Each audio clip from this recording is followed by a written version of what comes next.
sharing. Five. Five. Okay. Hey.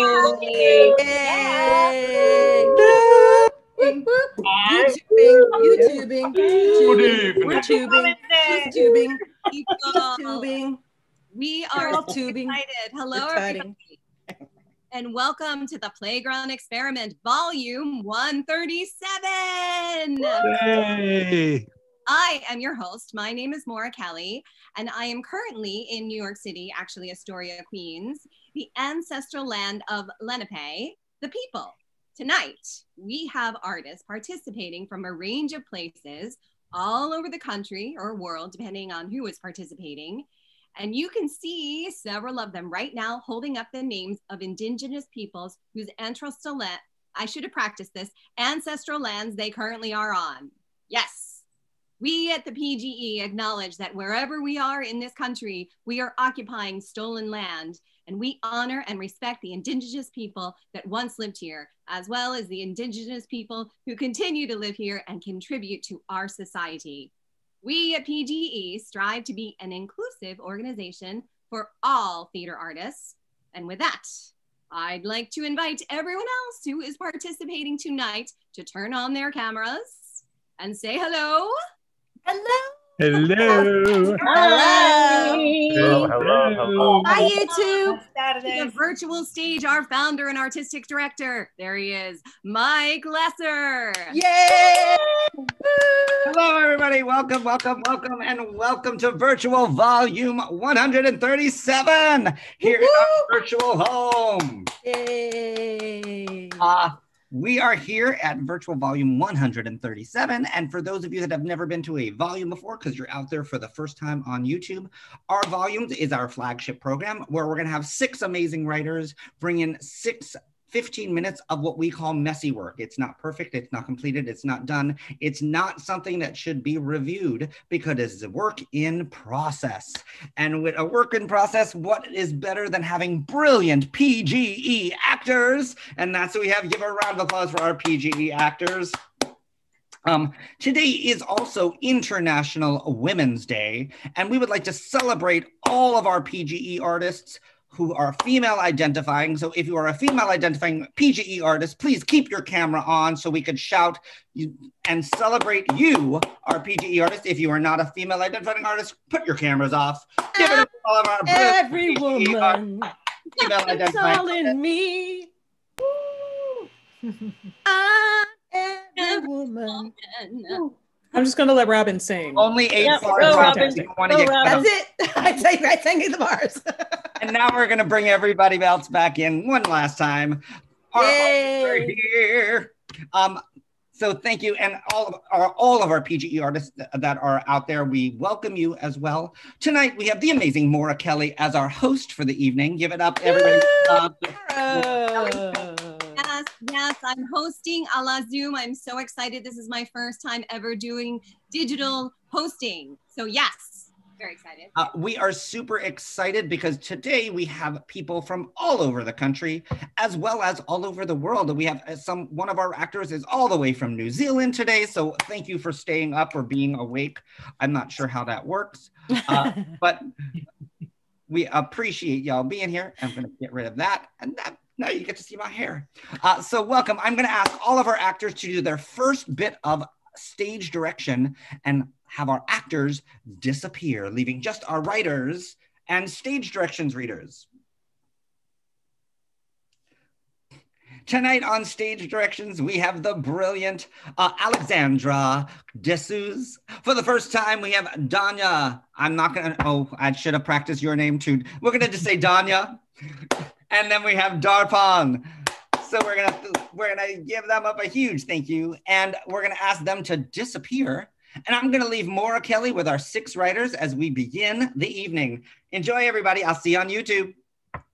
Writers, can you write me some funny lines for the next intermission? Anyway, thank you so much for being here. We're gonna see all of your brilliant scenes. So excited. We're gonna start with our first with Jai. Am I saying that right? I hope so. Jai Mohan. So Jai, could all the other writers disappear? And Jai, where are you? I'm not seeing you.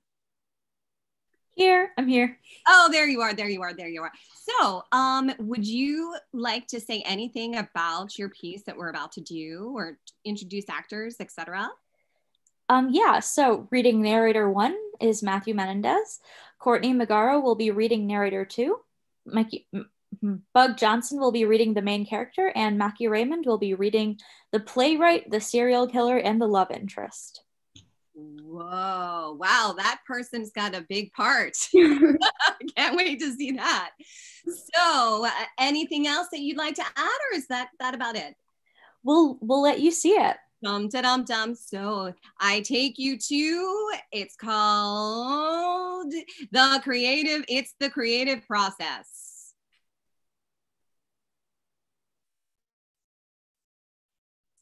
Lights up on our main character sitting in the center of the stage. They are knitting. Actually, they're watching TV. The news is on, and actually, I was thinking I could just take a nap during this scene. Nah. Anyway, they sit in their comfortable chair watching the news. No, they're knitting on a couch. How about she's watching the news and knitting? I'm right here. Fine, whatever. They're watching the news and knit on a couch when suddenly their phone rings. Ring, ring, ring, ring. You have to make that noise? All right, okay, fine, all right. Who is this? It's terrible news. They burst into tears. Why do they have to burst into tears? Why can't it be like intriguing news, fun news? Like, I don't know. Oh, well, that certainly sounds fun, but the love interest is calling with a fun idea. Ooh, I like it. Yeah, so I was thinking we can dress up as vampires and walk around the park scaring people. That sounds wonderful. Wait, what? They're going to dress up as vampires and walk around the park scaring people. But why? For fun? I'm kink shaming. Fine, we'll see if you can come up with anything better. Look, maybe we could just... The love interest is calling with a fun idea. We can play Dungeons and Dragons. A bunch of my friends are having a game tonight. Oh, that actually sounds kind of fun. Dude, why is everything you write about Dungeons and Dragons? I'd say only a solid 30% is, and it's better than your weird vampire thing. But honestly, I'd rather stay in for the night. No! That's fine with me. I'll see you Friday. Yeah, absolutely. You are a character. This is a story. These decisions are not for you to make. You've been writing and rewriting this scene for like 6 weeks. It's the creative process. It's procrastination. You idiots haven't gotten anything done. You just blabber on about tropes and character archetypes and ways to make things sound more energetic, whatever that's supposed to mean. Get your shit together or get out. Respectfully, main character, you don't know what you're talking about. Stay in your lane and we'll stay in ours. Unless you really want tips on how to make your fake crying better. Fine. What next? The main character sighs wistfully and looks at their phone, pulling up a photo of the love interest. They wish that they could hang out together, but it's simply not possible tonight. Because you see, the love interest is a vampire, and our main character is a vampire hunter. Not. Whatever.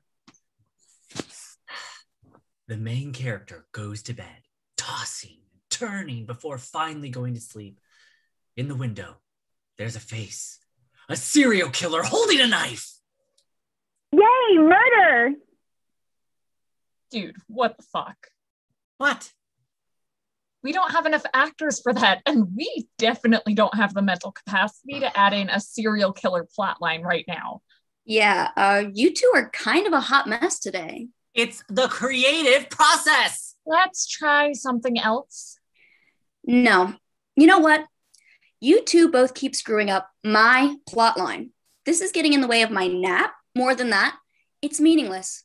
There are no metaphors here. There's nothing interesting to make the audience freak out or cry or laugh or start debating amongst themselves which character needs to be canceled. You've given me nothing so far. We're trying. It's not easy, you know. I want to speak to your manager. No, this can work. I know it. The playwright has had this idea for months. Then why can't you do anything with it? Look, I'm sorry. I don't know about narrator 1, but I've had a lot on my plate. Yeah, my D&D character died last session and I haven't created a new character yet. If I hear another word about D&D, Worry.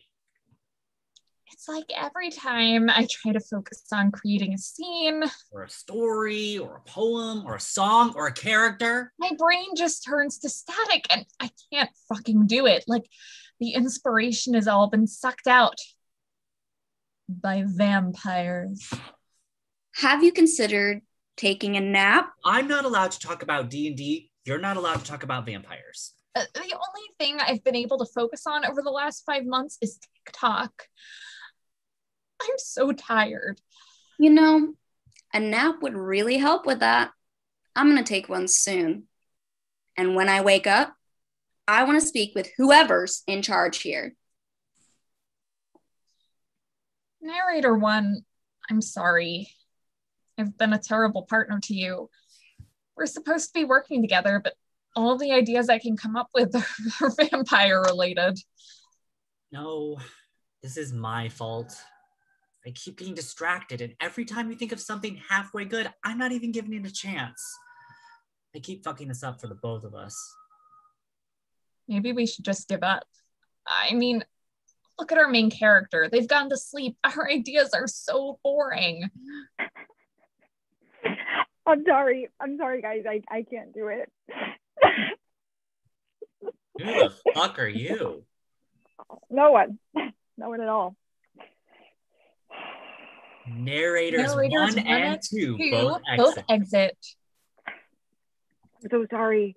Main character, this is supposed to be your time to shine, but I've been trying so hard to let that happen. And nothing I create is good enough. Oh, I mean, it's all right. You don't have to. I'm just, you know. But I do. What kind of writer am I if I can't even finish this? I mean, what does it say about me that I can't get this done? I used to be so productive. Look at me now. What's that supposed to mean? What does it mean I can't do this right? It means that you're under a lot of stress. Everyone in the world is under stress. They're still doing better than I am. I mean, even not them, though. You weren't written for their roles. Your character arc doesn't need to match up with theirs. And there's more to life than productivity. Have you tried napping?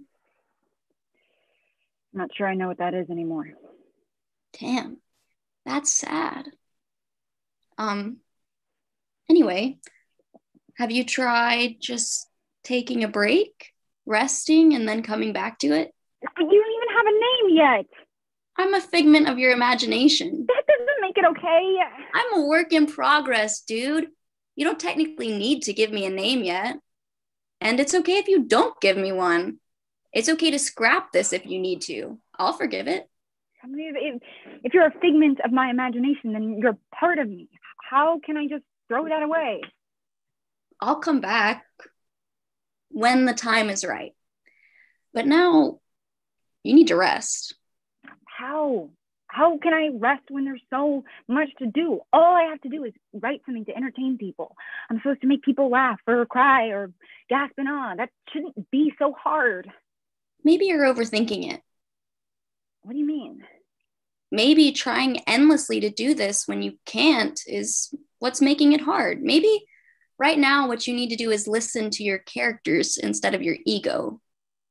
Make some new D&D characters. Dress up as a vampire and make TikToks? I I mean, yeah, that too. But I was thinking more along the lines of taking a nap. Maybe. Yeah, maybe you're right. But what if you're gone when I wake up? What if I never get you back or any inspiration at all? Dude, you're always going to be inspired. You'll only be out of inspiration when you're dead. Or a vampire. I promise, playwright. We'll be right here waiting. The inspiration will find you again when the moment is right. And I will always, always be here because I'm part of you. And end scene.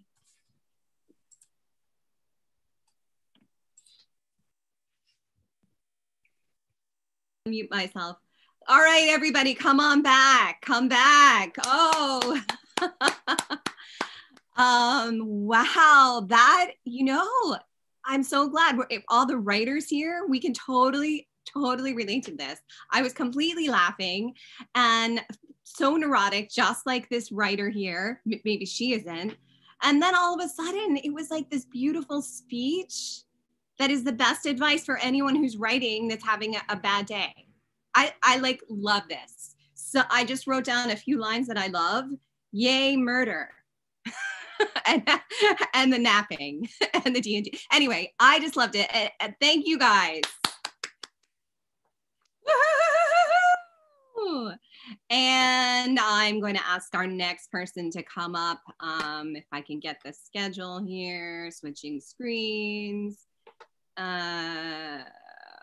Okay, Pete Casanet. How do I say that? Casanet. I asked Mike how to say your last name. Pete. Casanave, Casanave, they all work. Okay. Is there anything you'd like to tell us about your upcoming piece? Well, I got crazy enough to get snagged by the Book of Job some time back, and it's been an obsession, and I'm still working on it. And a couple of things. First of all, being International Women's Day counts because I figured out that what we needed was a point of view, and then it was about every man, that old play in which death was there. But then I thought about it and I figured every woman. So my working title is Every Woman Needs a Job. And that's my working title. And I just want to, and that's it. I'll introduce my players and we can go. That sounds great. And I guess they're bringing themselves in. There's Taylor and there's Maria Elena and Alessandra. Okay, let me just introduce. I've got Donya Redwood reading stage directions. Maria Elena O'Brien is playing Boss Lady, who is the head of the chorus. Everybody you're going to see tonight is on the chorus. And Boss Lady will herself then play Mrs. Job, and you'll see it. And that's what and then Alessandra is every woman, playing every woman, and every woman will play a young physician. And then Evan Edwards. Hi, Evan, you here? I don't see you, but I'm assuming you are here. I'm here. Yeah, good. Okay. No, it's I've only got so many slots up at the top of my screen. Just getting used to this. Evan Edwards playing Death, who plays a doctor, because doctor's death, that makes sense, wearing white, wearing black, and he'll be playing a senior doctor. And then Taylor Mitchell, thank you, Taylor, is playing every man, who, as every man, plays another younger physician. So you'll see all of this happen, and either it works or it doesn't. This would be the actual beginning of the play. So I'll just sign out and give it over to Donya, who takes it from here. All right, everybody, the job play. Scene 1, a spare stage. Space is defined by wings and shadows more than walls. Shadowed safe spaces allow actors to actively hide. Furnishings of settings are in shadows. ready to be pulled into use, but while waiting, they suggest a cityscape. Clothing racks are in shadows. Cast members can take pieces for instant on-stage changes. The 4-member chorus step from the wings separately to group in a safe shadow. They are purposeful, but not yet in character. Lights up on chorus. We are the chorus. We are the chorus. Lights down on chorus.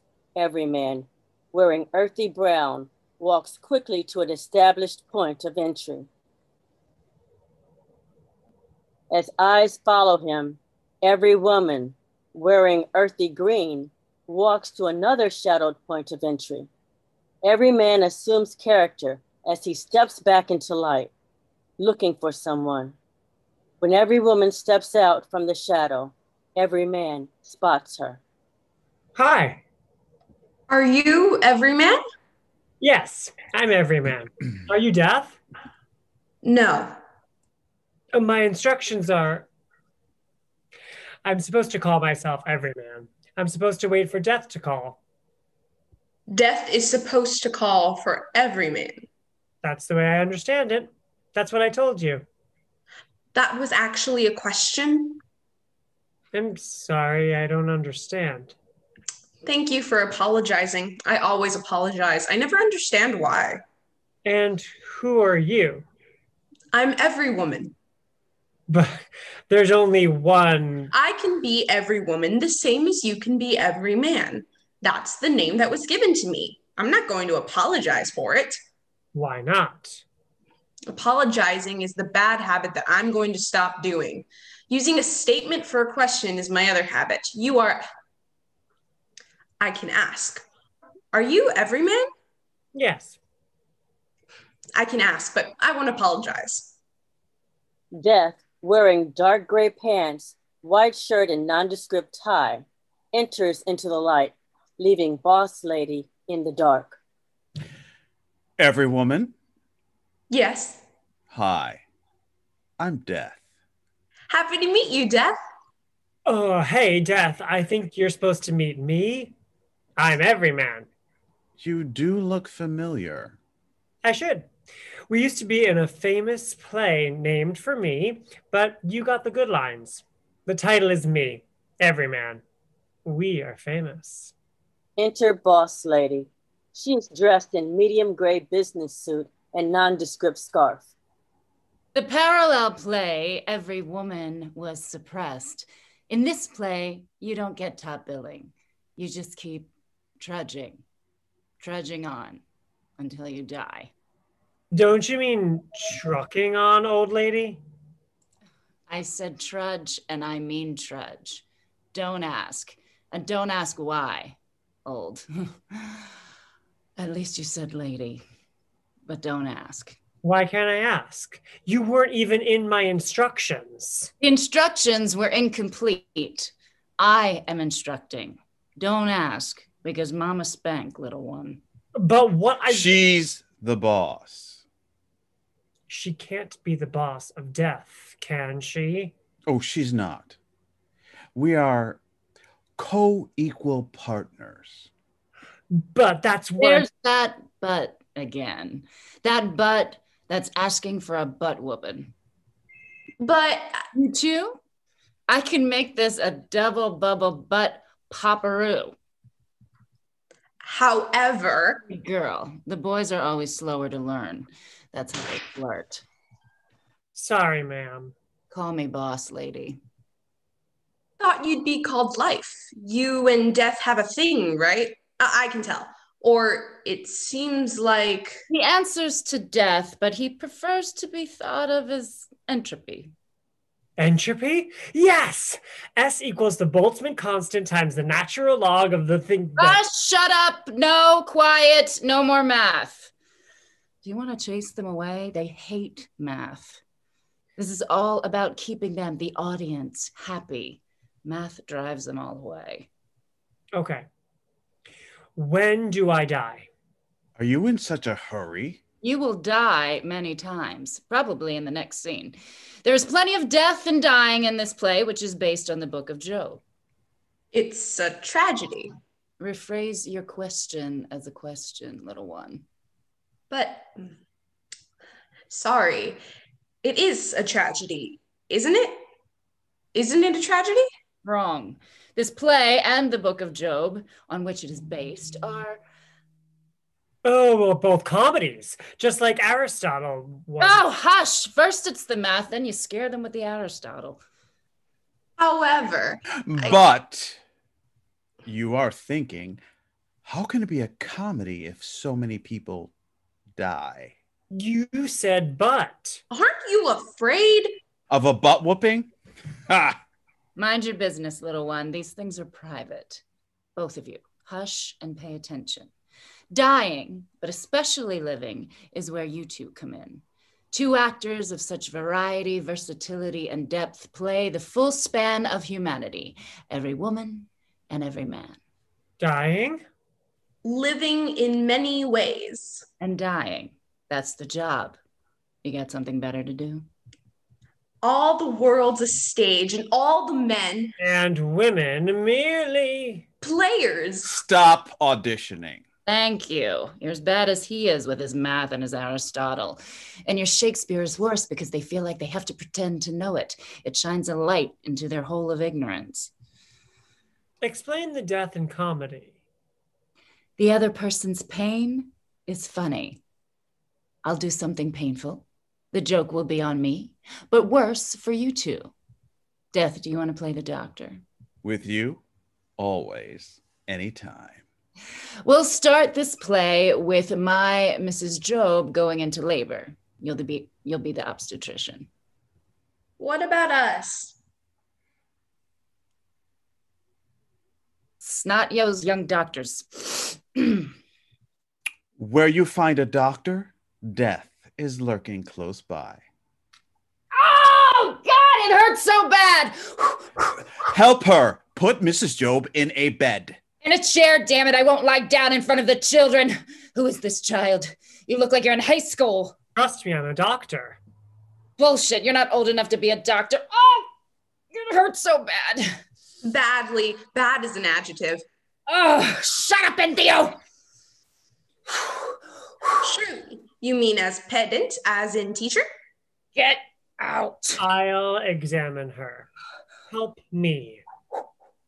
I'm not a nurse. I'm a physician. I'll examine her. Who are these children? Why are they handling me? They are licensed physicians, well trained. Not even potty trained. Get out, the two of you. I'm having a baby. You had better leave. Both of us? Do you want a psychiatric consult? Get out now. Psychiatric. Big deal. Exit every man and every woman. You are not pregnant, Mrs. Job. I've given Mr. Job 10 children. Don't you think I'd know if I was pregnant? When was your last period? 2 years ago when I had that miscarriage, that terrible miscarriage. It was horrible. You lost twins. Mr. Job built this wing so that I could have a place to deliver his babies. The other mothers appreciate your family's generosity. If it weren't a tax deduction, I'd have Mr. Job take it back. Mrs. Job, you can't make eggs. You can't sustain a pregnancy. Get those eggs we put in storage, get them out of the freezer and put them in my pussy where they can do some good. 2 of them, so I can give Mr. Job twins in my pussy. You understand? Twins will make my total a dozen. End of scene.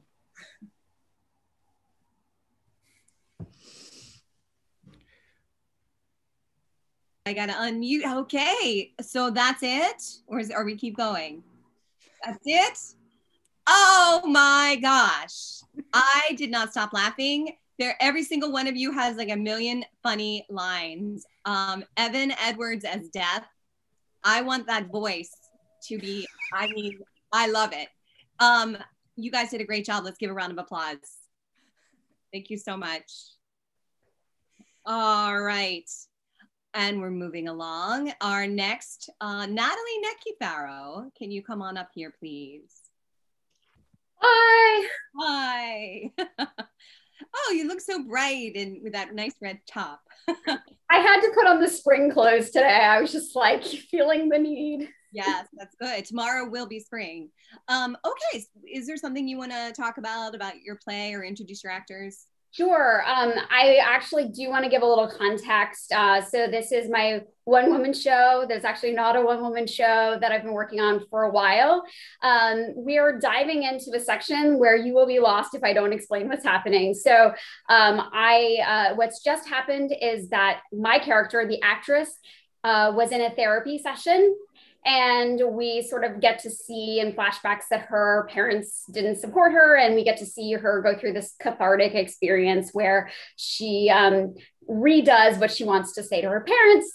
And that's what happens like leading up to the scene. So it's a pretty emotional, dark, very in your face personal thing that's just been shared. So that's the context. If my actors want to come on out and I'll introduce them. So I have the lovely Jasmine Spieth playing actor number 1 and stage manager, Robin L. Dimension playing actor 2, and I believe audience member today, and then Mark Hoffmeyer is playing actor number 3 and an audience member, and then I have Alex D'Souza on stage directions. So I'm going to disappear because I'm not at the top of the scene, and anyone else who's not at the top of the scene can disappear themselves as well. Thank you so much, Maura. Yes, thank you. So I take you to One Woman's Show. Scene 3. Too personal? The lights come back up, and actor number 2 and actor number 3 re-enter and plop down on the couch. It should feel like we are sitting in a green room with the audience privy to a private conversation. Well, that was a lot. Don't you think you're being a little callous? You don't have a tough skin. You shouldn't be in this business. What makes you think she doesn't have a tough skin? She can't take rejection and is stuck in her own head. Well, that is one opinion. What do you mean, one opinion? Do you think that every moment, every line of this play is absolute truth? Yes, of course. Why would you choose to write a play about your own life if you had the ability to write something original? You know practically nothing about her. Of course I know about her. It is clearly laid out in the script. You know, maybe if you tried to get to know her, did you even ask her about what motivated her I didn't care to. I don't want to know any more about her poor little me story than I have to. Wow. So are all above it all, no dark days in your artist's past? Nope, absolutely not. I am a fucking star. Everything I have ever touched turns to gold. Oh, please. There are definitely skeletons in your closet. We just haven't figured them out yet. Were you listening that whole time? Yep. I heard every word. And for the record, I think writing from personal experience is brave. Sorry, just doesn't seem all that brave to me. Don't judge. She's on the path. What path? I was starting to think she would never get off that couch. Well, seeing how you've got it all figured out, what path are you on? I am playing my part in this play as assigned. Are you? Because it seems like you're challenging her every word. I was trying to make a point about this play. It is self-indulgent and embarrassing.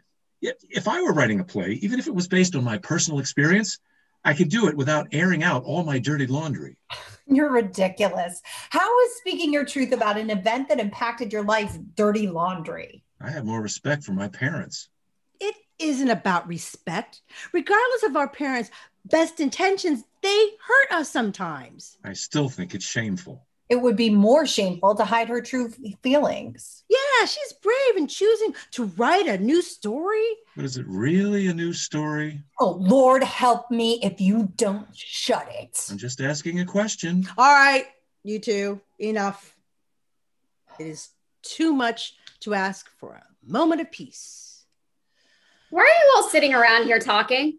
There was supposed to be a set change happening. Oh, crap. The actors acknowledge the mistake and spring to their feet and start a choreographed set change. Where is the stage manager when you need them? Meanwhile, the actress steps back to center stage. Hi, everyone. How are you doing? Taking in the audience's response or lack thereof. Yeah, actors can be a lot. I get it. Sorry you had to see that. And sorry about the delay here, folks. This set change should just be done in a jiffy. No. The couch has to go this way. There's no room on stage left. Did you hear that? I'm going to have to make a note about that. Why do I have to do everything? Sorry, back to my point. So we know that one of my actors thinks that my story is way too personal and embarrassing and shameful. Yes, I heard that. Maybe you're thinking that too. Everyone always has an opinion about what constitutes theater and whether I or anyone has any business putting so much of their personal life into the show. So let me ask you this. Does knowing that this is based on my personal story compel you or repel you? Does it make you lean in or does it make you cringe and feel like you're watching something that you shouldn't? Oh, come on, you can tell me what you think. After all, if I couldn't take criticism, would I be asking? Actor number 2 makes a really loud sound. Would you keep it down? I'm sorry, I didn't mean to. A muffled apology. Sorry. How about you? Would you be more comfortable if I had pretended this story wasn't mine? Yeah, maybe. A few people say yes, perhaps. I know. I appreciate your honesty. What is it about distance from a person in a story that makes us more empathetic? As soon as we think we know someone, because they're real and not entirely fictitious, there are suddenly rules about what's okay to share. Those rules are completely about you. How private you are, how easy it is for you to be vulnerable, and whether you would share your own private and challenging moments with an audience. Judging a person based on your own rules and beliefs is entirely unfair. Actor number 3 comes through with a broom to sweep the space. You can't control people's response. I wasn't trying to. I'm asking people to see things a little differently. Actor number 3 shakes their head and continues to sweep. Why is it that women are not allowed to be messy and fall apart? The second they do, we assume that they're crazy. You know what I'm talking about. The hot mess trope is everywhere. This is the character who wants something so badly that they just can't seem to get their shit together. Rebecca Bunch following her first love across the country after seeing him under a billboard. Mindy Lahiri convinced she should go break up the wedding of her destined husband. It doesn't help that for most of the series, we keep seeing them make the same mistakes over and over. We keep watching because we want to see them change, and yet they never do. They just keep failing no matter what, no matter how hard they try or start finding success in spite of themselves. Why aren't these characters allowed to find success? Actor 3 sweeps directly under the actress's feet and she steps over the broom. Women as a whole have been conditioned by the patriarchy to care too much about what everyone else thinks of them. And I, for one, think it's high time that we see women lead step out of their confusion and suffering and own their own power. No more perpetual failures. A confused audience member speaks up. That didn't make any sense. Another audience member expresses concern. Are you okay? I'm fine. The set change is complete, and the stage manager drops their timer and looks at their watch. All right, 2 minutes and 14 seconds. Not bad. We're ready, boss. All right, team, ready for SOTS. Scene 4, SOTS meets autobiography. The entire ensemble, including the actress, moves toward creating a line at the back of the stage. A few shed remaining extra layers of clothing, while others remove their shoes.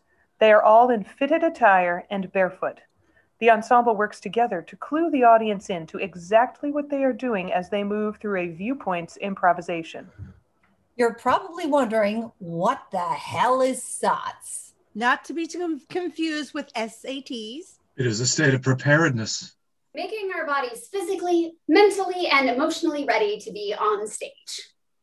Imagine a string pulling your head toward the ceiling. Imagine your feet grounding you into the earth. Relax your focus. And your arms. Open your heart. This is SOTS. We're also usually starting a line at the back of the playing space. And now let the improv begin. With the next actions, one person starts to move away from the line. Enter the space. Move on the grid. When the pattern is apparent, floor pattern. Each subsequent command is spoken over the previous action that has already been clearly performed. Move quickly. Move slowly. Tempo. Again. The actors move quickly for a bit. Then they move slowly for a bit. Repetition. Take longer this time to do the same action. In other words, move quickly for a longer period of time. Or take a shorter time to do the same action. Move slowly for a longer period of time. Duration. Stop. The performer on stage does. The outline a body makes in space. Shape. As they continue calling the word, the performer on stage changes their shape. Shape. Shape. Shape. Shape. Stop. What are you doing? They already have stopped. There's complete stillness. The performer in action wobbles and falls. Well, they were still. I mean, stop everything. This whole scene. The actress is shocked and confused. I hate to say this, but the audience seems really confused about what we're doing. Are you confused? Sorry, there's this delicate balance between that I'm trying to strike between telling and doing. In writing classes, they always say, don't tell us, show us. Or maybe I was just making assumptions again. Can you just please explain this so we can get on with it? Yes, absolutely. SOTS is a viewpoints exercise, and viewpoints is a kind of physical training for actors that acknowledge that the theater is about the use of time and space. You can't have theater without time and space, and there are 9 viewpoints. Well, actually, that depends. There is also a system of 6 viewpoints. Oh, okay, right, Mark, thank you. Mary Overley, the originator of viewpoints, designated 6 viewpoints. However, today we are working with the 9 viewpoints as articulated by Tina Landau and Anne Bogart. So far, we have shown you floor pattern, tempo, repetition, duration, and shape. There are 4 more. Are we ready, Jasmine? Fine by me.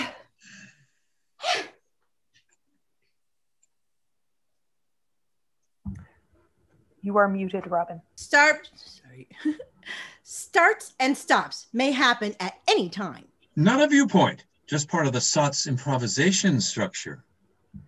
The person who was already in motion resumes playing with the viewpoints that have already been articulated. Entrances.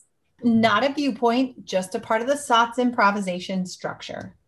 Add another person to the space. And another. Get close. Or really far away. Spatial relationship. Exits, in this case, returning to the SOTS line. Again, not a viewpoint, just part of the SOTS improvisation structure. Complete a movement that has a distinct beginning, middle, and end. Gesture. And last but not least, kinesthetic response. Actor 2 goes to crawl on a piece of furniture, a wall, or maybe even an audience member. Nope, you missed me. You missed one. Architecture. Oh, right, Robin, thanks. At this point, the words float away and the improvisation continues without words for an unspecified amount of time. The audience should begin to sense that they are part of a dance piece. And then... Feel free to add text anytime. At this point, the actors go into individual monologues spoken in an overlapping manner. These have yet to be written. Then, at some predetermined time in the improvisation, one actor says, Find an ending. They do. End of excerpt.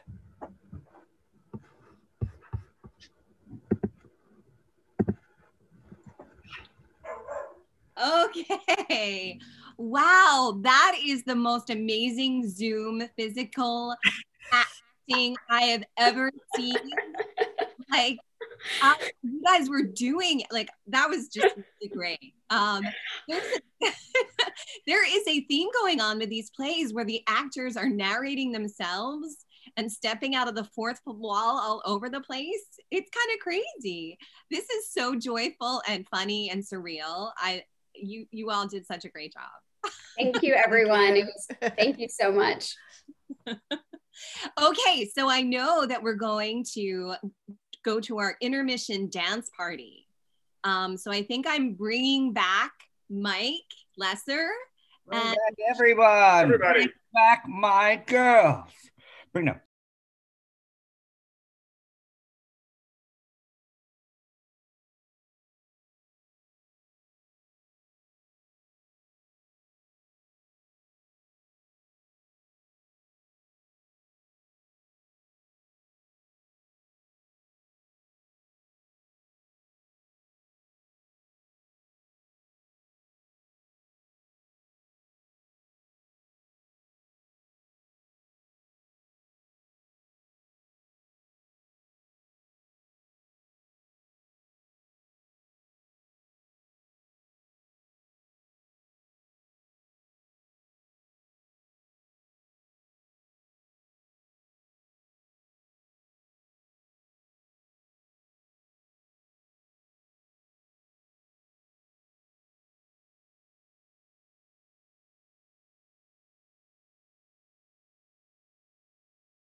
Give it up, give it up, give it up, give it up for our PGE dancers.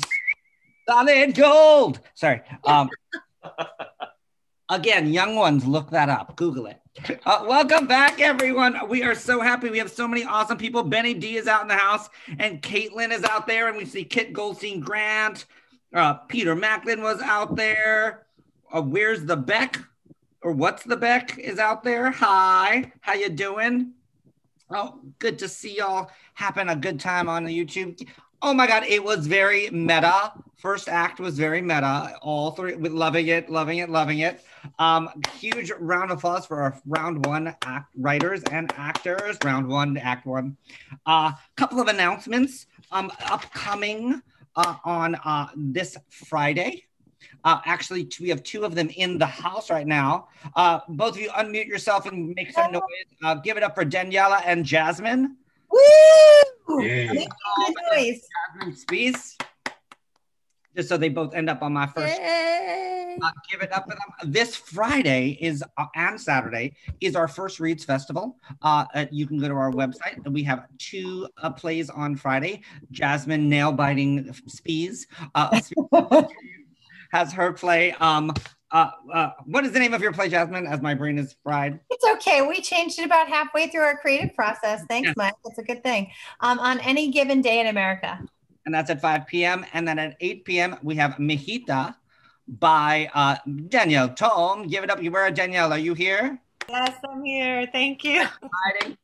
So you can go to our website and you can sign up for that. And then on Saturday at 5 p.m., we have Yet the Sea Is Not Full by Eric Mead. And then at 8 p.m., new title again, Counting by Twos by Noemi de la Puente. And what our First Reads Festival is, for those of you that are watching this for the first time or watching from another part of the country or the part of the world, our First Reads Festival, 30 days ago, these four amazing writers had a draft of the play. And for the last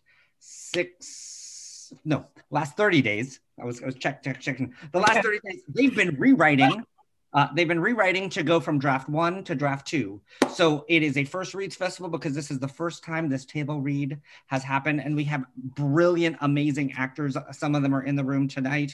And they will be reading and performing for the first time these plays. So come and join us and give your love and support for these wonderful writers in their journey from going from draft 1 to draft 2. And that's on March 12th and March 13th.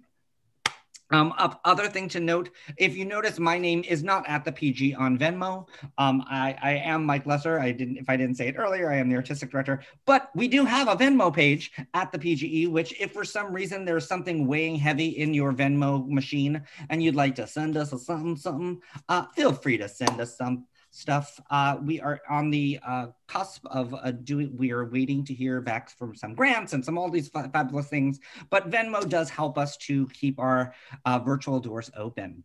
Again, a huge thank you to all of our brilliant artists. I'm gonna ask our actors to disappear again. And I'm going to leave Mara Kelly, who is doing an amazing job. Give it up for Mara Kelly. Mara, you just have to move to the right or the left so we can see that beautiful painting behind you of Yay, Mara. Amazing International Women's Day. Brilliant art. Next play up, I will leave it up to Mara Kelly as she talks a little bit about play dates before she brings in our next actor. Oh yes, thanks for reminding me. So that the play, the creative process also talks about that. Play dates are a time for writers to write with each other, even though writing sometimes is by yourself. We get together and we write for an hour, and it's really fun. And we chat a little bit before and a little bit after. Play dates for PGE are noon on Tuesdays and on Thursdays at 7:05.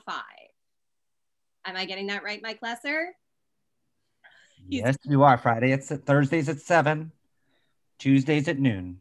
Yes, and you can sign up for them by going to the website and clicking on the link and signing up, and it's very easy to do, and we'd love to see you. Okay, let's get ready. Can I have Yanni Perez up? He's our next playwright. Yanni. Or am I saying your name right? Yes, you are. Thank you. Thank you. Okay, so can you tell me a little bit, or would you like to talk about your play and introduce your actors? Yes, I will gladly introduce them. As for my play, it is a work in progress, as you will see. Let's see what people say. Okay, so for my actors, I believe everyone is here now. I have the talented Daniela Thome, and she's playing Valeria. Yay, there she is. Look at her.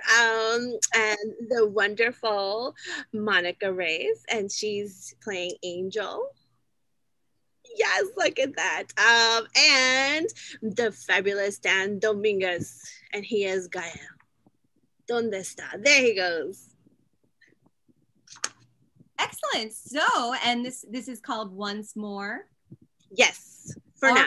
So if that's all you'd like to say, then I'll ask my actors to leave, and I'm going to introduce Once More. And I'm going to disappear. There we are.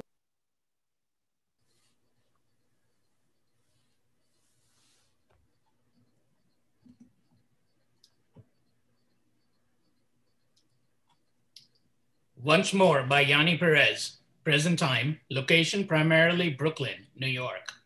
Act 1, Scene 1. Setting, Gael and Valeria's living room. At rise, Gael walks into the living room where Valeria has been waiting up for him.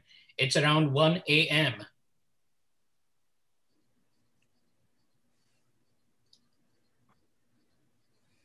Gael, where have you been? Out. Doing what and with who? Jesus, I can't go out anymore? You go out every fucking night. Oh, you're gonna start this shit. Oh, what shit? The shit where I'd like to know where my husband is? Why did I come home? Excuse me, what? Where were you? Leave me alone. I'm tired. Oh, you were with her, weren't you?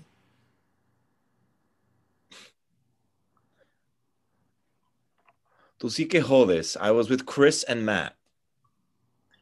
You think I'm a fucking pendeja? I know where you were. I know. Oh, whoa, what are you, a psychic now? All that Santero voodoo shit got you even more crazy. Your mother's crazy. It's not voodoo, motherfucker. It's called technology. Valeria, you're overstepping. You better chill. Chill. Is that what you want me to do? Yeah? Chill. You want me to chill. After all, he's done. I'm the one who needs to chill. ¿Qué cosa? I'm going to bed. The hell you are. Valeria, I have to get up early. I need to sleep. Why? Because you're so tired from hoeing around? Is the poor little cheater tired? You're tiring me. I am sick of this. Every day with the same song. I can't take a shit without you wondering who was in there with me. Oh. You're gonna lie to my face and actually say that you weren't with her? Pendejo, I know everything. I saw you. I saw it all. Oh, stalking too. Wow. You're obsessed. Because I want the truth. I'm obsessed. And I'm not a stalker, but if I wanted to, I could. I really need to go to bed. Are you done? It's like you don't even give one crap. You fuck around with her and you don't even care. You're a bastard. I don't know why. I'm here, aren't I? You're right. Thank you for coming back. I'm so lucky. Can we talk about this tomorrow? You won't be home to talk or eat or do I'll be home after work. Very well. You know, I almost don't even care. I'll be here. Maybe we can have dinner. Thanks for the crumbs. I appreciate it. Yay, dinner. I'm working in Jersey tomorrow. I can't be back earlier. Jesus, Valeria, what more do you want? Apparently, what I want doesn't matter, so who cares? We'll talk more tomorrow. I'm exhausted. Yeah, so am I. Night. Be quiet. Emilio's sleeping. Oh, I had to ask him about the game today.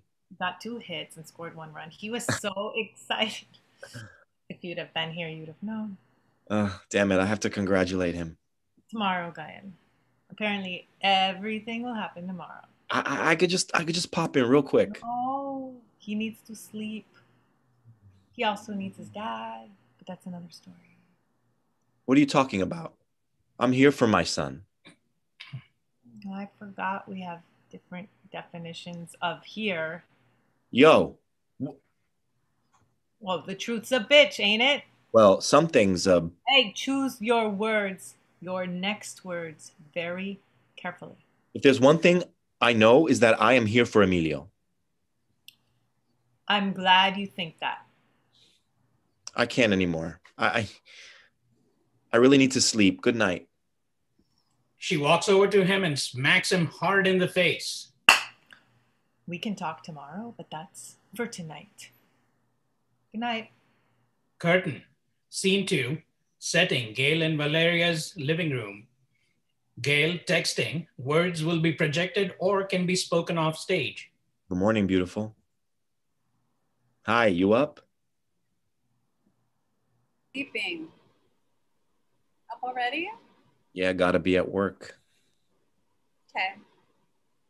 I can't wait to see you.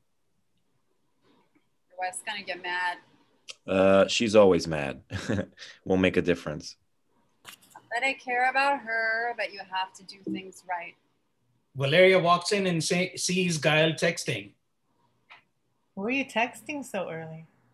What are you doing up? What, I can't say bye to my husband? Gail sends a text to Angel. You walked in. I'll call you from the road. To Valeria. After last night, I didn't think you'd want to see me. That was nothing. You know I love you. She walks over to him to give him a hug. You love me? He walks away to put his shoes on. It's getting late. I gotta go. Okay. Okay, hon. I'll see the little champ later. I like that. Yeah, tell him Papi is proud of him. You can tell him at dinner. Dinner? Yeah, you said you'd be home for dinner.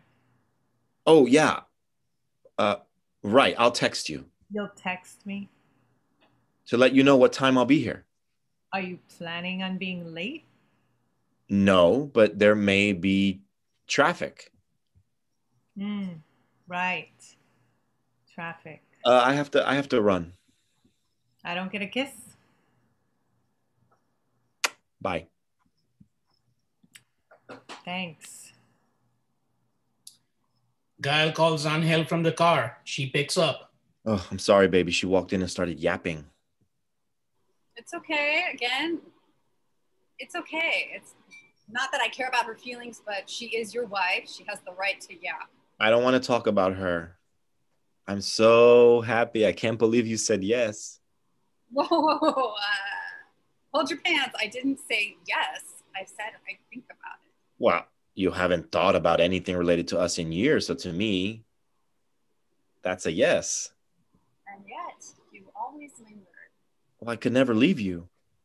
I love you. You had to stick around for our daughter. Even if we didn't have a daughter, I'd always be around you. I want to know how you were, where you are. I'd call, and even though you may not pick up, I'd still find you. That's stalking. What? You know, at the heart of all stalking is love. Oh my God, no, that's obsession, not love. Well, then I'm obsessed with you.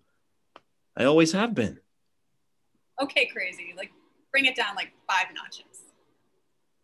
Sorry, I just want you to know how much I love you. I know. You love me?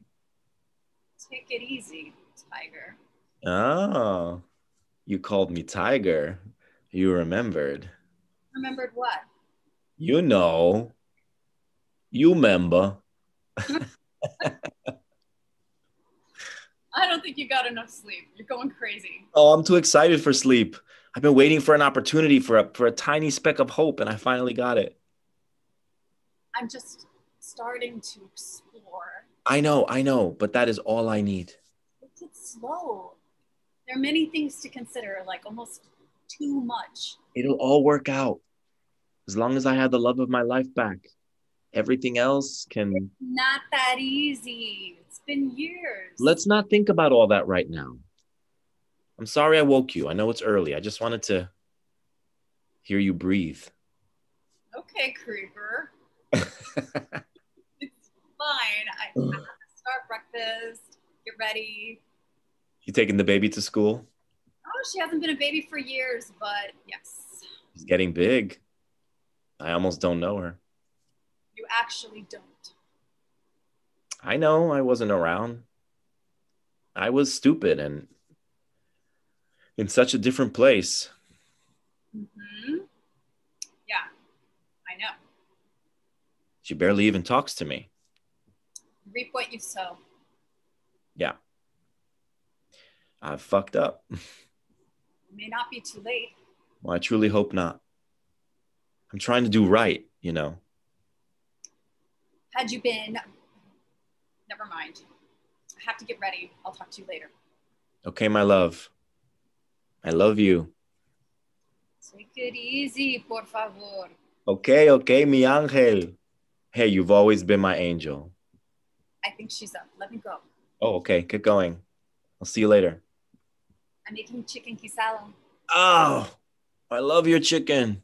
Arroz con gandules. I'll see you for dinner. I can't wait. Have a good day at work. You too, mi amor.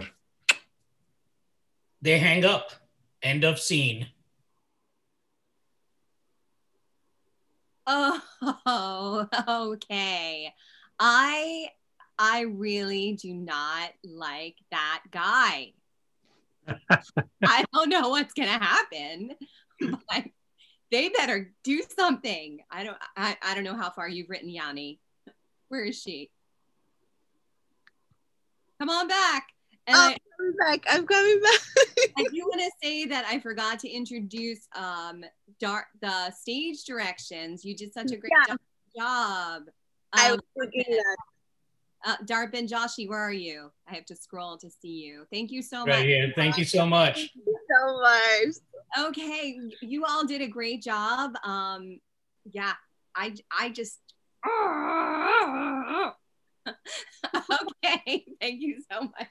All right, so our next playwright is, now I have to switch screens. Our next playwright, Kieran Anthony, come on up. Hello, hello. Hi, how are ya? I'm good. How you doing? Good. So, no, convince me. Why don't you convince me?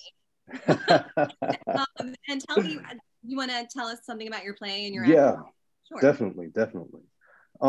First, I just want to share a study that was done, I think it was a couple of years ago, and this study was done at an unnamed college, and they interviewed female students at the end of their first year, and the question was, have you experienced any form of sexual assault? And with the first year students, only 15% said that, yes, I have experienced some form of sexual assault. Fast forward to their senior year, they asked the same question. Over 75% of the students said, yes, I believe I have experienced some form of sexual assault. And one of the, I want to say, doctors or people on the board of that study, they tried to figure out, okay, what is one of the main causes of this epidemic that's happening? And they said that they have noticed that when guys become intoxicated, sometimes they think that by a girl saying no, they take it as it's no, convince me. So this story explores the concept and the meaning of consent and what that means to who, the two parties within and everyone else that's affected. So I'm gonna welcome my lovely actors. Wherever they are, there they are. Hey. So if you guys want to introduce yourselves, I'll let you guys, take that away. I'm Wayne. I'm playing Mr. Withersby. Melissa playing Judith.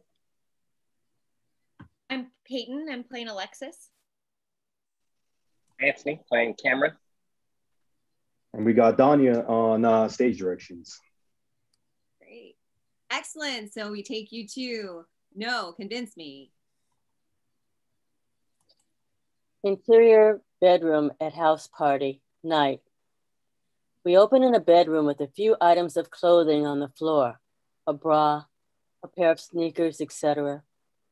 We hear a belt buckle being undone, muffled giggles coming from the bed. Outside the bedroom is a house party. Music blasts with people chattering, taking shots, having a great time. No one is blaming you. Whatever you say here is being said in a safe place. Please, tell us what happened next. Interior Dean's office, day. This is the voice of Mr. Weatherby, 57, Dean of Macaster College. Across from him, we see Alexis, 19, just a bit preppy, comes from a conservative home, and her mother, Judith, 45. The room is tense. I mean, you already know. Everyone does at this point, I guess. She looks at her mother a bit embarrassed. Honey, you can speak in front of me. I love you and I am at your side. Never forget that. Mrs. Stanmore, would you be okay if Alexis and I spoke alone? It's Dr. Stanmore. And listen to me, I want to press full charges against whatever thug did this while you all stood by and did nothing. Mom! I didn't want to believe the rumors, but clearly you all really let any black basketball players... Mom! Please, do you mind? Judith gets up reluctantly, glaring at the dean, kisses Alexis on the forehead. I'll be right outside. She exits the office. I'm sorry about that. She's just upset. Mr. Witherby offers Alexis a glass of water. Here you go. What happened next? Well, after a couple rounds of quarter bounce, a drinking game, We wanted to get away from the madness, so we went upstairs and we started making out a bit.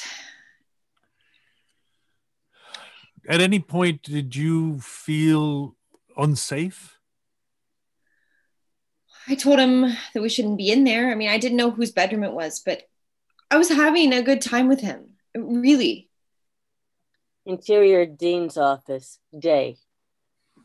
Mr. Witherby now sits across from Cameron, 19, ethnically ambiguous, rising student athlete on campus.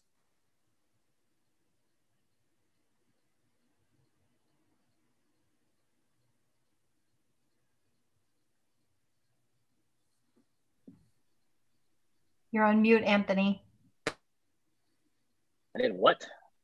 Yeah, we were, having a good time. We snuck into Colin's bedroom, but it wasn't like I locked her in there. At any point, did Alexis tell you to stop? Honestly, we've been flirting for a while. I can show you all the texts. That night we were both pretty drunk, but we were feeling each other. She was just nervous someone was going to catch us in there. Interior Dean's office, day. I mean, who wouldn't want to hook up with Cam? He's like the total package, But like, I couldn't get over the fact that my first time was going to be in a random bedroom on a musty Iron Man comforter. He only just got out of my DMs. I wanted him to at least take me out somewhere nice. Alexis, an RA overheard your conversation with Shelby. Now, I can't force you to tell me the truth if you don't want to, but I implore you to be as open and as honest with me as possible. But what about Cam? Look, I never told Shelby I was raped. I was really drunk that night. I mean, we both were. So my first time wasn't as romantic as I'd hoped, but it happens. At any point, did you ask him to stop? Did you say no? Alexis takes a second to process this. Interior bedroom at house party, night, flashback. Alexis and Cameron are on the bed. They both a bit sloppy. He kisses her neck and she keeps eyeing the door. What if someone comes in? I'll be the slut of the week. I can be a lot more fun if I come over to yours this week. Cameron stops kissing her and looks into her eyes. They smile and laugh. She pulls him in closer. Interior Dean's office, day. This can't be happening. Cameron leaps to his feet in utter disgust and disbelief. You think I forced Lexi to do something? Me? I don't know if you've noticed, but I don't fit the rich daddy will help me out of this profile for this kind of shit. No one is pointing any fingers. However, we take these matters very seriously and therefore need to arrive at the absolute truth of what happened. Any allegation of sexual assault has to be thoroughly investigated. Now, did Alexis give you verbal consent that she was okay with everything? Did you check in with her? I would never.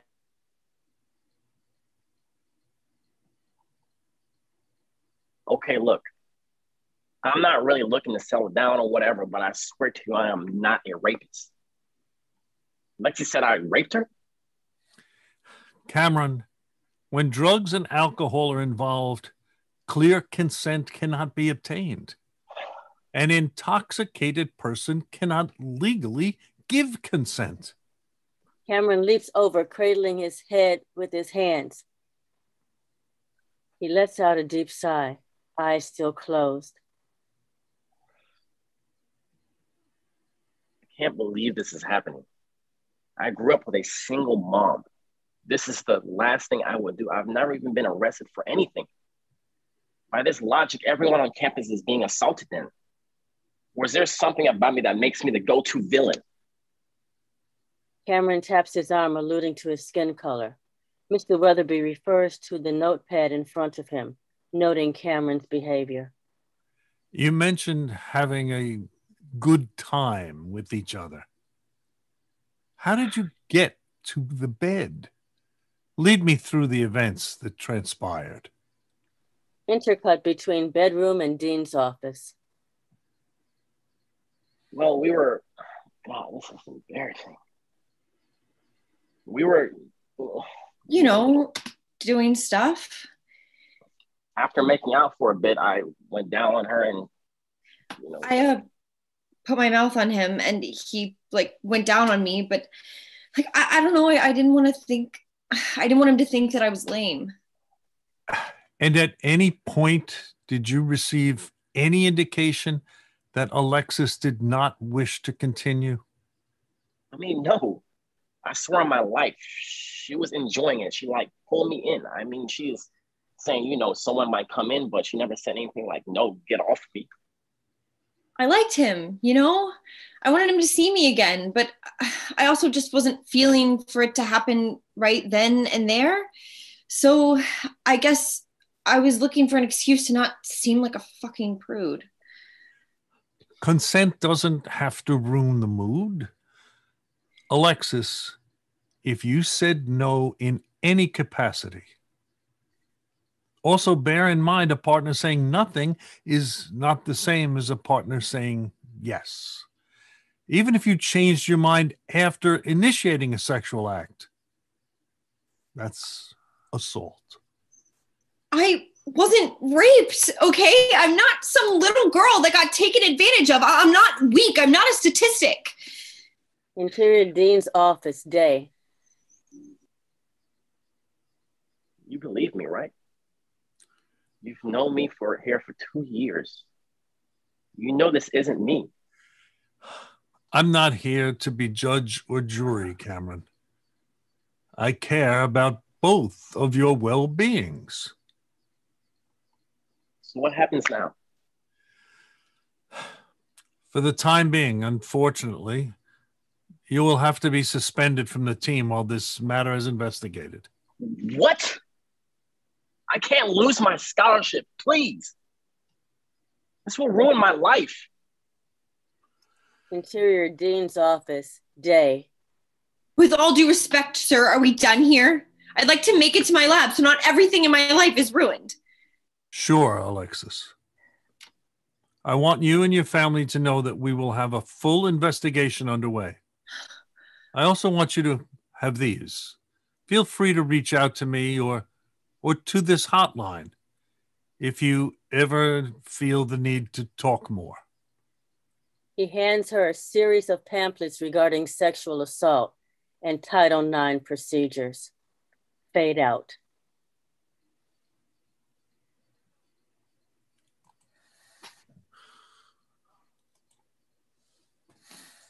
Ooh, come back. Yeah, I'm so glad that you wrote this. It's, you know, I went to college a long time ago and I feel like it hasn't changed enough. So definitely. You know, thank you, actors. You guys are bringing the words to life. I appreciate you guys more than you know. And, you know, till next time. Thanks for having me, yeah. What's under your hat, Kieran? Oh, just my hair. What's that? Okay, I was just wondering. It's just I was. No. I got like a pandemic here right now, so I don't know about to yeah. that. Yeah, all right. yeah. Well, thank you so much. Let's have It's like crazy. See? Oh, it's not bad. Let's have the next There you go. playwright. Thank you guys. A round of applause. Next playwright is Perrin. Hey folks, so this is the first episode of the second season of my web series, although I'm sort of trying to turn it into more of a sitcom, so sitcom length. So this is a cut of it because we can't fit it into 15 minutes. So we're gonna do like the first act and about most of the second act. But yeah, it's about my job working as a standardized patient. I don't think there's a whole lot that needs to be explained prior since this is the first episode. I'll just introduce the cast. Mabel is Catherine Overfelt. Madeline is Kirsten Hopkins. Joy is Erin Mohan Smith. Penelope is Emma Mueller. Maria is Marta Reimer. Preston is Jason Kerr. David is David Michael Kirby. The female doctors, Dr. Hassenpfeffer, Dr. Sikorsky, and Dr. Jackson are Larissa Adamczyk.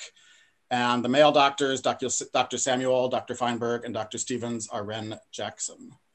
I think that's about all I have to say. Mara, you'll have to turn me back on again.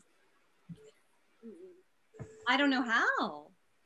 My video won't turn on. It says the moderator has to do it. Oh, okay. Let me find you. Let's see. There's so many people on here. Hang on.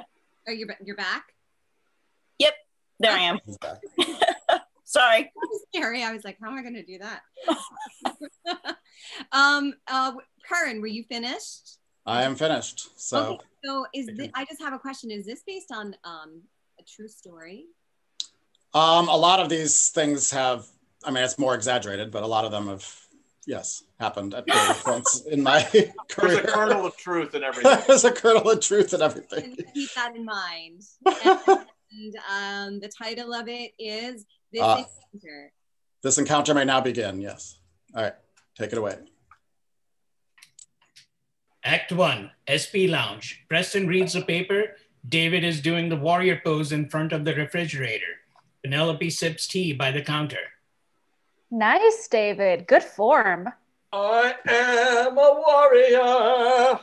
But not a singer. Preston, don't listen to him, David.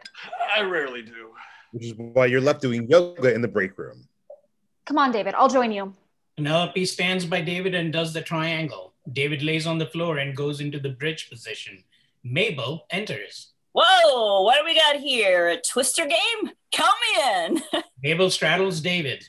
Now, where should I put my hands? Oh, Mabel, get off me. Mabel, ew, your crotch is right in my face. David worms his way from between Mabel's legs. I was just trying to do some pre-shift warm-ups. Jesus. Well, I'm warm now because that was hot. Why does everything have to be sex with you?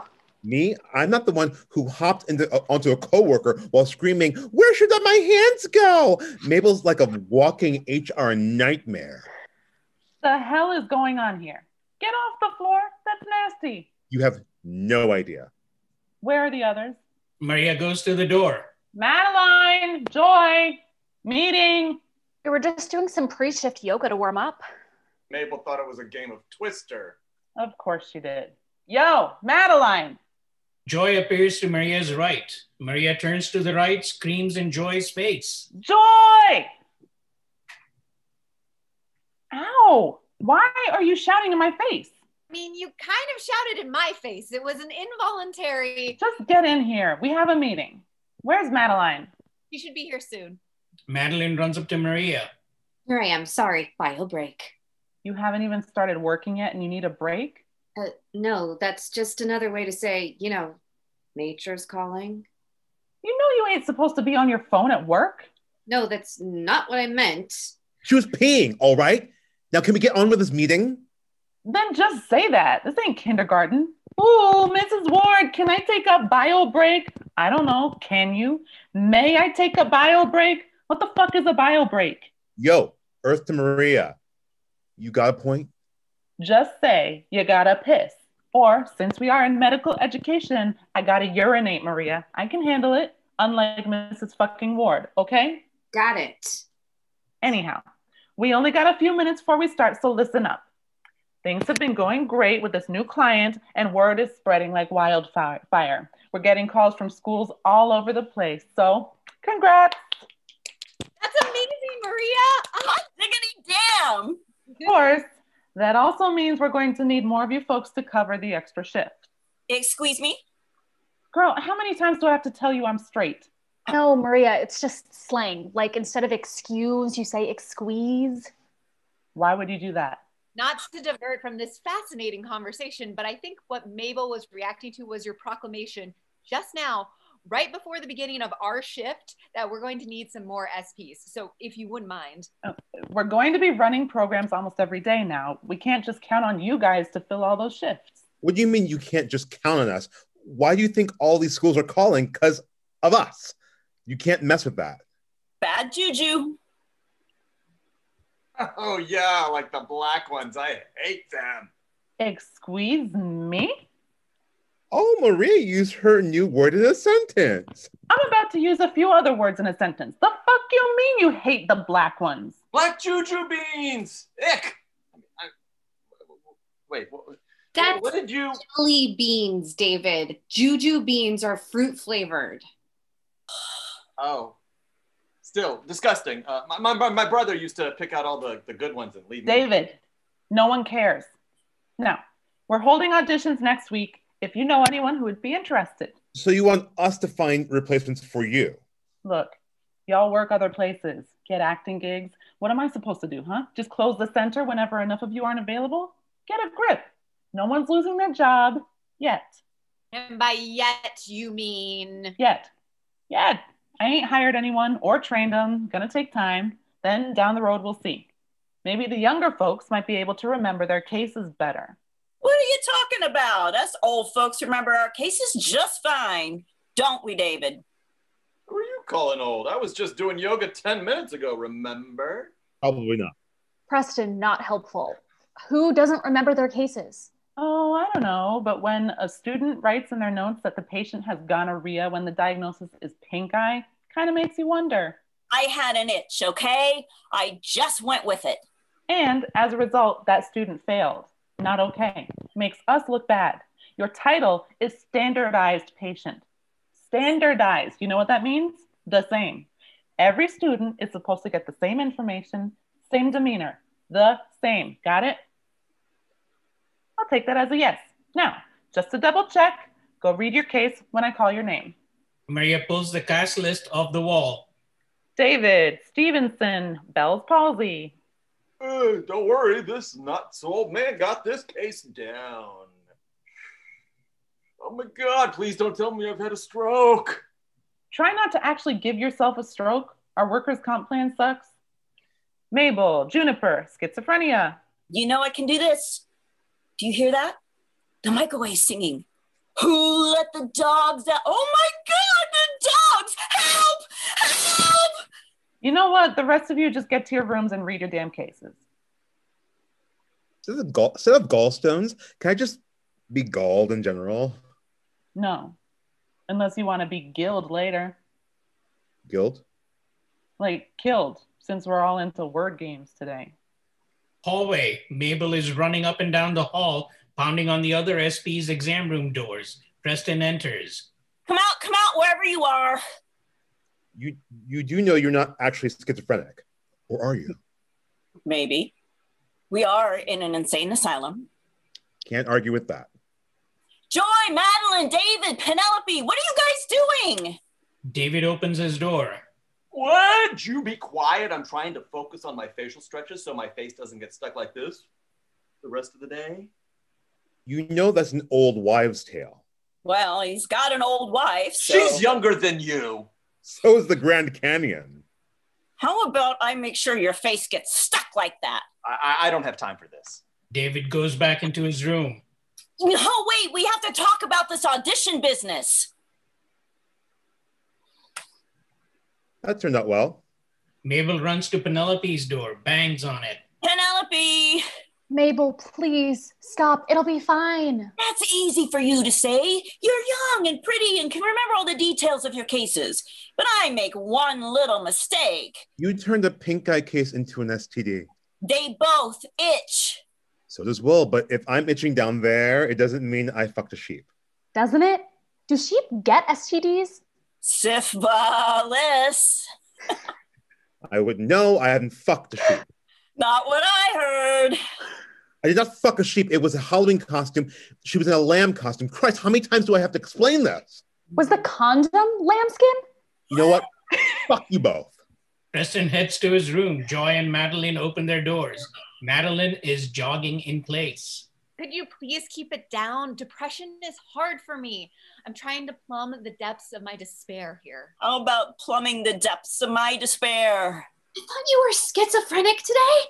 I'm talking about them replacing us. I'll be fine. You heard what Maria said. I'm sorry. I can't talk. Just stand still. I can't. I'm hyperthyroid. I need to be hot and sweaty for the encounters, which are starting in... 2 minutes. 2 minutes to showtime, folks. 2 minutes. That made me more depressed. Look, Mabel, I know. I get it. No matter what we do for this place, they're always trying to find someone younger and cheaper. We'll figure it out. Now, excuse me. I have some emergency Enya on my phone to really get me in the mood. Joy closes her door. What she said. We'll talk in the break. Madeline closes her door. Fuck! Mabel goes to her room. Act 2, Mabel's exam room. Mabel grabs her phone off the counter, begins texting. Emergency meeting, 0930 lounge. Send. David's exam room. David is making faces in the mirror. His phone plays the charge sound. Startled, he reaches for it, knocking it into the trash. Oh my God. Seriously? Pulls his phone out. It's dripping. Who puts a full cup of coffee in the trash? Joy's exam room. Joy is sitting on the lotus position, holding her phone. Turn that smile upside down now. Turn that smile upside down. Phone vibrates. Oh, for Christ's sake. Mabel, oh, now I have to start all over. Doctors are lining up. SPs, please prepare. Ah! Turn that smile upside down now. Turn that smile upside down.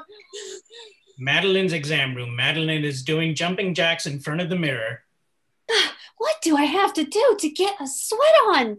Damn you, strangely barren pores. Madeline grabs a spray bottle, begins spraying herself with water. This encounter may now begin. Madeline sprays more rapidly. Oh, fuck it. Madeline opens the spray bottle and dumps it on her head. Come in. Madeline begins pacing the room. Dr. Feinberg enters. Yes. Good morning, Miss Jones. Morning. Wow. You look hot. Excuse me? What did you just say? Sorry. Yeah, I didn't mean... Oh, so I'm not hot? Well, no, I just meant you look like you're temperaturely challenged. I'm sorry, who are you? I'm Dr. Feinberg. Who are you? You don't know who I am? No, I do, Ms. Jones. How would you like to be addressed? Samantha. Samantha. Samantha Jones? Like? Yes, like, but not like. You hear me? So don't get any ideas, Mr. Oh, I see you're hot. Dr. Feinberg notices her gown has become see-through from the water. He can see the pink flamingos on her bra. Mabel's exam room. Dr. Hassenpfeffer is looking around the room. Hello? Anybody here? I'm Dr. Emily Hassenpfeffer. I'm here to help you. Dr. Hassenpfeffer goes to the side of the exam table. Mabel runs to the other side of the room. Who are you? Are you coming to take me away? They're coming to take me away. Haha, they're coming to take me away. Oh, and that's the name of the game. I'm not coming to take you away. I'm Dr. Hassenpfeffer. Hassenpfeffer? Oh, like Laverne and Shirley. Shamil, Shamazo, Hassenpfeffer Incorporated. Okay. I'm your doctor. I just want to talk. That's what they all say. Who? They, them, her, they, them. Penelope's exam room. Penelope sits on the bed, squirming in obvious discomfort. Dr. Samuel is sitting on a stool. How can I help you? I'm having explosive diarrhea. David's exam room.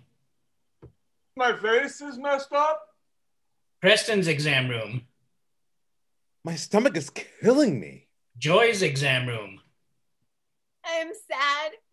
I'm just sad all the time. Oh, Dr. Jackson looks around, sees a box of tissues. Here. Dr. Jackson throws the box of tissues at Joy. They hit her in the face and fall to the ground. Sorry. Penelope's exam room. Can you tell me more about that? Penelope gets off the table and starts squirming. Sorry. What's going on? It's my don't poo-poo dance. I think we're gonna have to make this quick. Control room. Maria puts headphones on and cues up the monitor. All right, cue up the magic. Turns monitor David's exam room. David's exam room. Dr. Sikorsky stands in front of David. I want physical now. You want physical? I want a physical. I think I had a stroke. Yes? Stroke? Yes, I had a stroke. Oh my God! Why are you smiling? You just told me I had a stroke. Am I gonna die? No, you smile. Smile. What? Why should I? Like this. Are you kidding me? Here. Dr. Sikorsky tries to grab David's face. Oh my God, get off of me! Control room. No hitting the doctors. Preston's exam room. Preston is lying on the exam table with his abdomen exposed. Dr. Stevens, 30s, male, is listening to his abdomen with his stethoscope. As he does this, he places his hands on Preston's crotch. Sorry. Was it good for you? I didn't realize. You didn't realize? Oh, wow. That's good for self-esteem. I mean, I'm not a porn star or anything, but, you know. You have gallstones. Control room. Preston's exam room is on the monitor. Pretty sure those weren't the only stones you were feeling just now. Maria slams her head onto the keyboard. Mabel's exam room. So, you hear voices? Yes, they're everywhere. They come from the bed, the walls, and even this little thing. Oh, that's a phone. Voices are supposed to come through that. They even type little messages to me on it. Yes, those are called texts. Except now, when I really want to show them to you, nothing. Maybe I should send them a message. And they'll respond. You'll see I'm not crazy. Mabel types furiously. On screen, we see, please respond. Need to meet during break. End scene.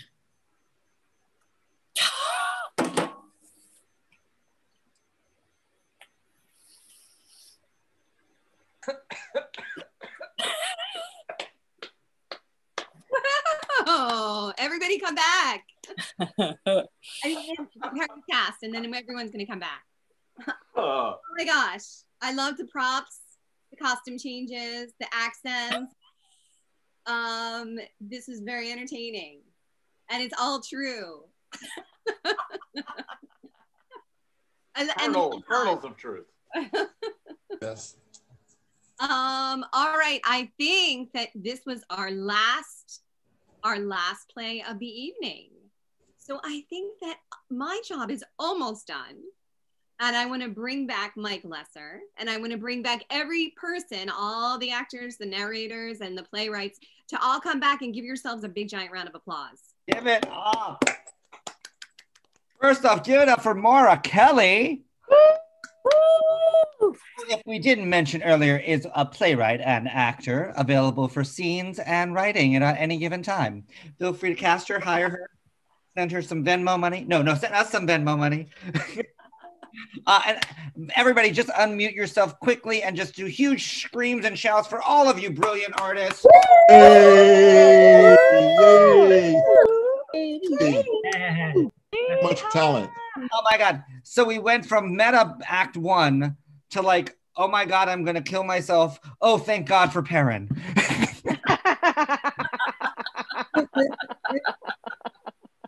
And then the Russian scene with Larissa. Bring back the Russian doctor. Great job, writers, actors, to Yanni and Kieran and Perrin. Great work, actors. You were amazing. As we always say at the end of our events, volume 137 is officially closed. As of tomorrow, if you want to apply or sign up for volume 138, the following writers will be here. Alex Castro will be back. Benny D will be back, who's out there in YouTube land. For the first time, Delvin Case Jr. will be here. Kirsten Hopkins, who will be here, who's waving, happy jogging while she's doing it. Niall Ridgely will be back, and Ruthie Rado will be back. So we have, and again, will be volume 138. It will be our 6th anniversary volume. So who knows what may happen? You know, maybe Marilyn Monroe will pop out of a cake or something, which would be really cool, since she's not alive. But anyway, other things to note. For those of you who are interested, interested in writing for the first time, we have Voices of America, which is David Davila's writing 8-week workshop for our BIPOC, trans, non-binary actors who want to write for the first time. There was a lot of words in there. He describes it so much better. But we have our sign up for that course. Our 8-week course is up on our website right now. You can sign up until March 17th. So if you or someone you know is interested in writing for the first time, we are having applications right now. So there's that. We have our Venmo page still opened. We have our First Reads Festival. We have our play dates. We have so much going on. And we have these beautiful, brilliant, amazing artists everywhere from Brooklyn to the Bronx to New Zealand to Chattanooga. I think I don't know. Give it up for all of our new writers, our new actors here tonight. Yay. Always stay with the Playground Experiment. You don't have to come to every event. You don't have to be here all the time, but you know you always have a home with us. Anytime you need us, come back and play with us anytime. Same thing for you guys out there on the YouTube. We love you guys all that are out there. Helene showed up. Benny D is out there. And we thank you again so much for being a part of the PGE community. Be on the lookout for some other exciting things. We have some conversations between artists, some artists, teaching artists programs where we're going to be bringing in, doing some workshops. So just be on the email lookout or the lookout for all of that fun stuff. And again, everybody, let's wave to our YouTube audience and say goodbye. Oh, one other thing. If you're interested in buying a book with $2 going to Black Lives Matter, you can go to our Amazon page and get the Playground Experiments, Faces of America, Volume 2. Also, FYI, be on the lookout for Volume 3, meaning our 3rd Monologue Festival, which will be happening in November. So be on the lookout for that. Again, say bye to YouTube. We've been here too long. Bye, YouTube. We love you.